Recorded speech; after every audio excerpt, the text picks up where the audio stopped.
Hello guys, നിങ്ങൾക്ക് ആർക്കെങ്കിലും ചാമ്പക്ക ഇഷ്ടമാണോ? ചാമ്പക്ക ഇഷ്ടമുള്ളവർ കമന്റ് ചെയ്യുക കേട്ടോ. നമ്മൾ ചാമ്പക്ക കൊണ്ടാണ് വന്നിരിക്കുന്നത്. ഉപ്പും മുളകും വെളിച്ചെണ്ണ കുറച്ച് വെച്ചിട്ടുണ്ടെങ്കിൽ അങ്ങോട്ട് മിക്സ് ചെയ്ത് നമുക്ക് കഴിക്കാൻ പോകും. ചാമ്പക്ക ഉപ്പ് കുറച്ച് വെളിച്ചെണ്ണ മിക്സ് ചെയ്തിട്ടുണ്ടെങ്കിൽ കുറച്ച് വാങ്ങിപ്പൊടി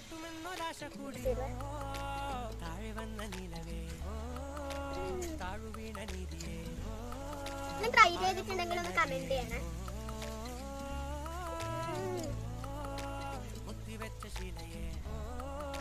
ഒരു ചാമ്പക്കയുടെ ഒരു പീസ് എടുക്കട്ടെ. വലുത് വേണമെങ്കിൽ വലുത് എടുക്കാം.